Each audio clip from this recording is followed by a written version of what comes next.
La profesión de guionista no es la que más se ve desde afuera de la industria. La figura del escritor-director siempre fue más una anomalía que una norma. Muchos clásicos de culto y la mayoría de las películas no están escritas por sus directores. Spielberg no escribió La lista de Schindler, sino que fue Thomas Kennedy. Y Coppola no escribió El Padrino, ese fue Mario Puzo. En una industria donde la dinámica se transformó en uno escribe y el otro dirige, aparece Quentin Tarantino.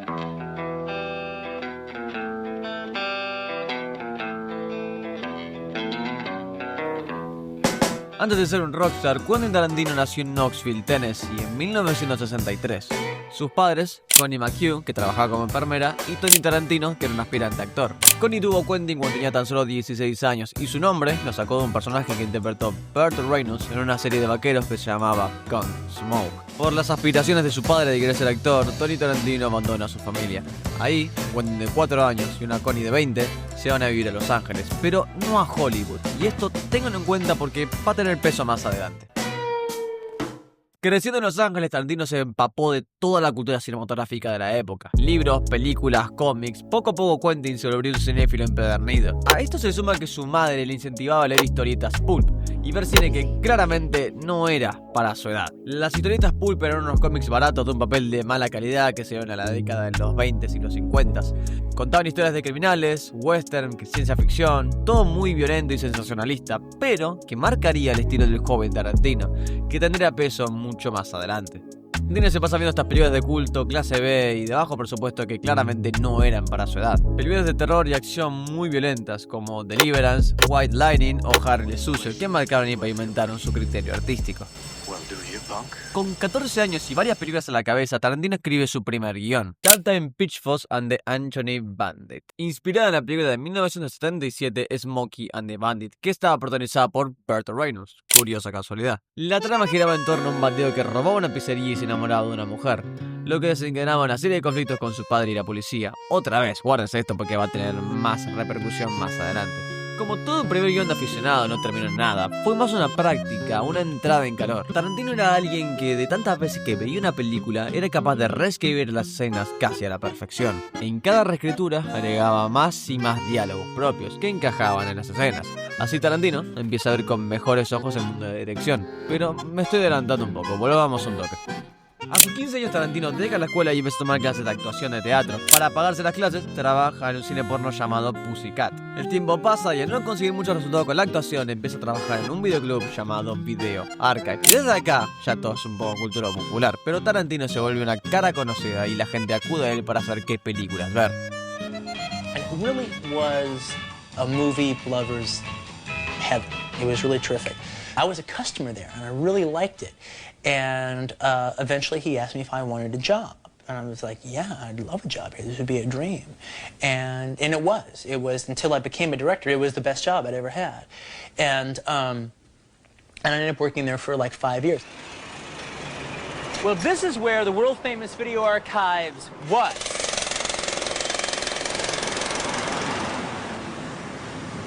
And this is where it is now. So why don't we go inside and take a look? El hambre de Tarantino no se limitó a ver y recomendar películas, él quería hacerlas. Así que cuando tenía 21 años y ya trabajaba en Video Archive, escribió My Best Friend's Parasite. Originalmente iba a ser un cortometraje que iba a ser su gran debut como director, pero poco a poco Tarantino se le empezó a ir la mano y agregó más escenas. Inspirado por Spike Lee, que en ese momento había actuado, dirigido y escrito She's Gotta Have It. Tarantino se lo toma como referencia y decide que no va a ser un cortometraje, sino un largometraje. My Best Friend's Birthday es una película muy amateur, financiada por el propio Quentin, que se grabó los fines de semana y actuada por él y sus amigos. Tarantino no tenía mucha idea en cuanto a conocimientos técnicos, sumado al hecho de que no tenía estudios, su labor como director se centró en el casting y la dirección de actores. Si las actuaciones te llegaban y los diálogos se escuchaban convincentes, medio trabajo ya estaba hecho. De los aspectos técnicos de la película se encargó Ram Bosser, amigo de Quentin de Video Archive y que sí había estudiado cine, así que terminó siendo el director de fotografía de la película. El proceso para hacer My Best Friend's Birthday no fue fácil. Grababan solo los fines de semana para aprovechar una oferta de la casa de rental de las cámaras. Si la alquilabas el viernes, te la llevabas todo el fin de semana y solo pagabas un solo día. En interludios de 2 meses hasta que Tarantino juntaba la plata suficiente para seguir produciendo. Tampoco había grandes actores, la mayoría eran amigos y el estilo de grabación era medio gorila. Se hacía lo que se podía con lo que se tenía disponible ese mismo día. Si una escena necesitaba una actriz pero solo había un actor disponible, se reescribía la escena y listo. En muchas ocasiones o grababan en video archive o en la casa de la madre de Tarantino. En una escena que transcurre en un bar, consiguieron uno que les permitía grabar en plena madrugada, en un barrio bastante jodido. Súmenle a esto de que venían trabajando 15 horas por jornada. Esto hace que la moral poco a poco se vaya decayendo. Sin embargo, hay un momento culmen en el rodaje.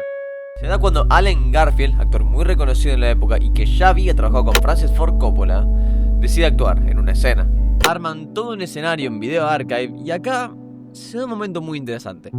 Hackman viene a romper con la filosofía de animación que el equipo venía teniendo. Hasta entonces era grabemos rápido y si queda mal ya está. Pero Hackman es diferente, quiere meterse en el papel y que la toma salga bien. Después de meses de duro trabajo, una escena con un actor ya consagrado lo hace sentir el cineasta que siempre quiso ser. My Best Friend Birthday fue la escuela de Tarantino, el lugar donde él y su equipo aprendió cómo hacer una película desde cero. I was able to look at it in a realistic way after being horribly depressed for a little bit, but only a short little bit, was the fact that, well, this was my film school. All right, and this was the best film school a person could possibly have. I mean, I actually, instead of like going to school and paying a ton of money to be allowed to use some of their crappy equipment, all right, I actually went out and actually tried to make a feature film. All right, now I failed. It was guitar.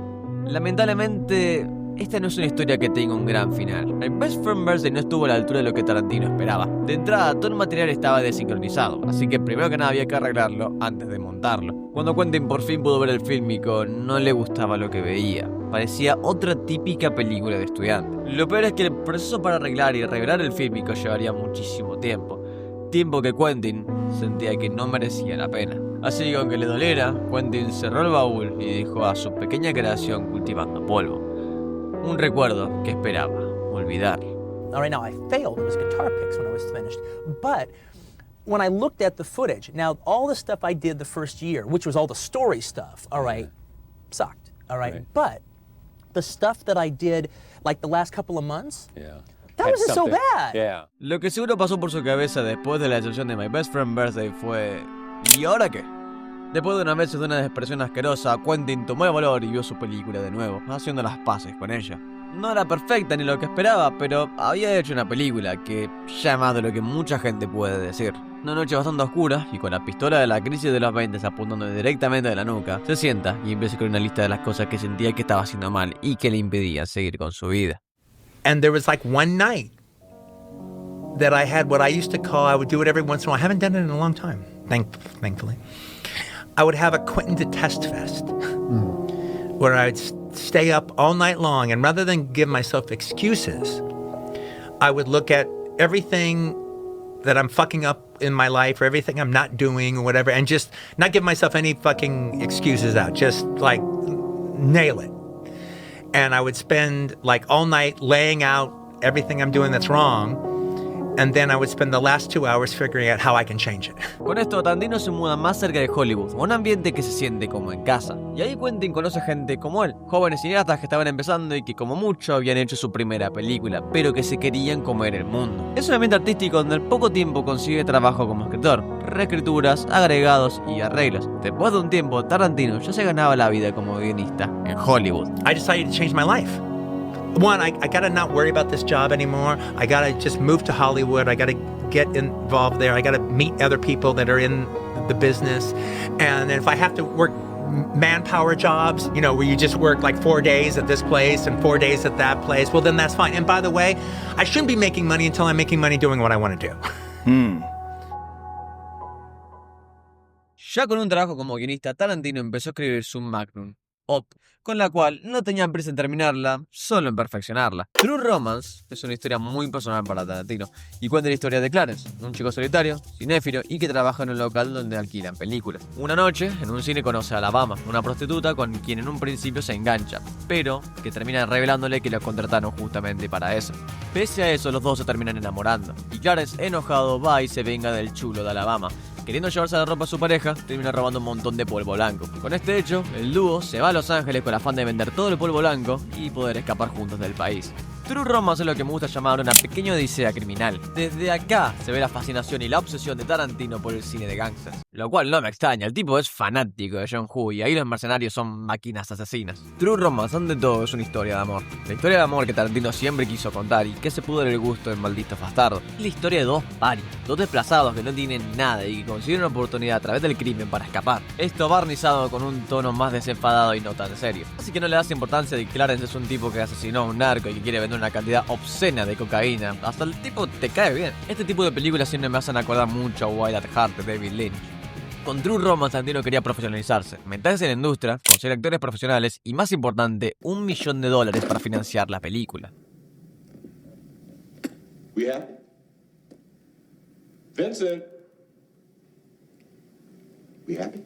Después de muchísima búsqueda, está con Stanley Margolis, que, interesado en el guión, intenta venderlo. Y le empiezan a caer ciertas cifras, pero los inversores no se fían. No se fían de un director que pide $1 millón y que nunca había dirigido nada. Y así la cosa se estancó durante 3 años. 3 largos años donde constantemente se atrasaba el proyecto. Las esperanzas de que True Romance se vuelva el debut de Tarantino se esfumaron, así que decide vender el guión. En una clase de actuación en Sundance, Tarantino conoce a Tony Scott. Le pregunta si le puede comprar perros de reserva, pero Tarantino se niega. Y él mismísimo le propone True Romance. A Scott le gusta y se lo termina comprando. Tony Scott consigue $13 millones para hacer la película y llama a Roger Avery para modificar un poco el guión. Saca la narración no lineal y cambia el final donde Quentin mataba a Clarence. Estas son cuestiones que cambian bastante la película, pero que Tarantino termina aceptando. Al final todos terminaron contentos con la película y Quentin por fin pudo ver uno de sus guiones bien representados en una gran pantalla.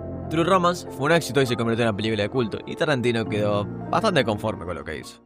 Hay una cuestión curiosa. Siempre consideraste a un guión ajeno, por mero criterio se van a sacar cosas que se sienten innecesarias. No es una cuestión de que algo es mejor o peor dependiendo de las manos de quien lo vaya a adaptar, es simplemente una interpretación narrativa. En el guión original del Tarantino, Clarence, que repito es literalmente el mismo, no era un aficionado, no era un cinéfilo que trabajaba en un rental de películas. El tipo era un artista, y durante toda la película Clarence estaba escribiendo su magnum opus, al igual que Tarantino en la vida real. Es una subtrama muy meta, ya que es ficción dentro de la ficción. Pero la cuestión es que la historia que Clarence estaba escribiendo era Natural Born Killers. He was an artist. Right. And so he's writing his, so like I'm writing my magnum opus, He's writing. True Romance.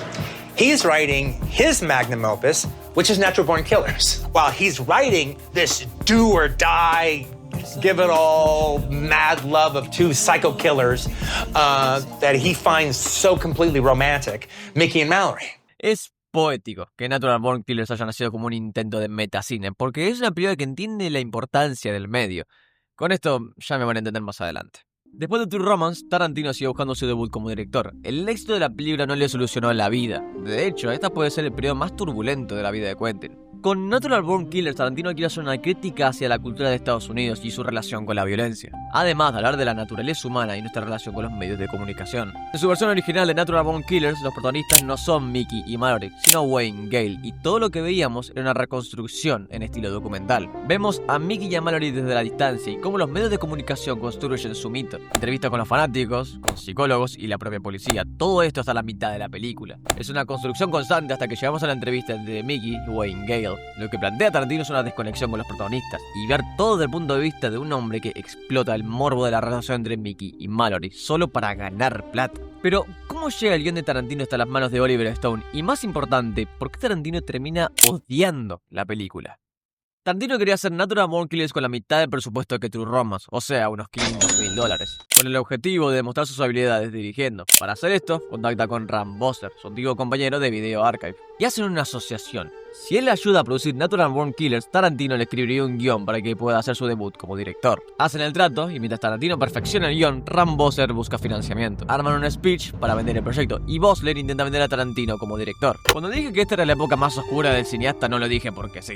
Según Tarantino, estuvo preso durante 8 días por acumulación de deudas. Volvió a trabajar en Video Archive y también volvió a vivir con su madre. Esto no era tanto como un True Romance, que le pateaban la fecha constantemente. Pero no encontrar financiamiento, Ram Bosser le propone a Quentin hacer algo que en producción se llama teaser. Un teaser es un fragmento filmado de la película que querés hacer para poder venderla. A Tarantino le convence y empieza a trabajar en una idea que había tenido sobre unos ladrones que estaban en una habitación después de un crimen que sale mal. Y era fácil de hacer ya que el crimen no se mostraba. Y acá pasa algo curioso. Mientras trabajaba en el teaser, Quentin conoce a Lawrence Bender. Tarantino le cuenta la idea del teaser y a Lawrence Bender le convence. A quien le gustó mucho lo que le contó Tarantino y le propuso hacerle una película. Y acá Tarantino entra en un dilema. Le encanta Natural Born Killers, pero es una idea muy ambiciosa y sobre todo muy polémica. Imposible que un cineasta sin experiencia previa consiga $500,000 para hacerla. Tarantino vuelve con Rambo y le da los derechos de Natural Born Killers para que haga lo que quiera con él. Una película sobre unos criminales en un garage es mucho más asequible que una odisea criminal por todo el país. Bosler toma el guión y hace una asociación con Don Murphy, quien le produciría la película y él podría dirigirla. Sin embargo, primero tendría que dar los derechos del guión. A las pocas semanas, a Bosler lo despiden y se queda sin guión y sin trabajo. Y más importante, sin su gran debut. Y ahora sí, Don Murphy le termina vendiendo el guión a Oliver Stone. Cambia bastante el guión. Cambia el enfoque de la historia y ahora los protagonistas son Mickey y Mallory. Vemos su pasado y de dónde surge su naturaleza violenta y pasamos mucho más tiempo con ellos y empatizamos con la pareja. Los vemos en sus momentos buenos, en sus momentos malos y en sus momentos jodidos. Estos cambios eran muchísimo más drásticos que los de True Romance y esto a Tarantino no le gustó un pelo, pero porque mayormente a Tarantino no le gusta que toquen sus cosas. Con la asociación entre Quentin y Lawrence, el dúo se puso a trabajar. El plan de Tarantino era simple. Si no se consiguió el presupuesto para hacer la película, sería un cortometraje con $30,000, 12 días de rodaje, blanco y negro, 16 milímetros y hecho por amigos. La base era esa. Lawrence le pide a Tarantino un año para conseguir el dinero, pero él ya no quiere esperar más. Estuvo 2 años con True Romance y 1 año y medio con Natural Born Killers. Le dio 2 meses, como mucho, 3. Y así ofertas van, ofertas vienen, todas con condiciones raras queriendo cambiar el guión. El tiempo se agota, pero por lo menos a Lawrence lo que lo tranquiliza era saber que si la plata no se conseguía, el cortometraje todavía era una opción viable. Antes que productor, Lawrence Bender era actor, y su profesora de actuación era la esposa de ni más ni menos que Harvey Keitel. Lawrence le da el guión a su profesora, le gusta y ella se lo da a su esposo. Y un día, como cualquier otro, una llamada les llega. Louise, it's ringing, honey. Yeah, hello. Yes, who is this? Just his writing alone was just something out of the ordinary. It just moved me in a certain way. Like when you have a revelation seeing a piece of art somewhere, you just, your head sort of shifts. What is this? And that's how we first met.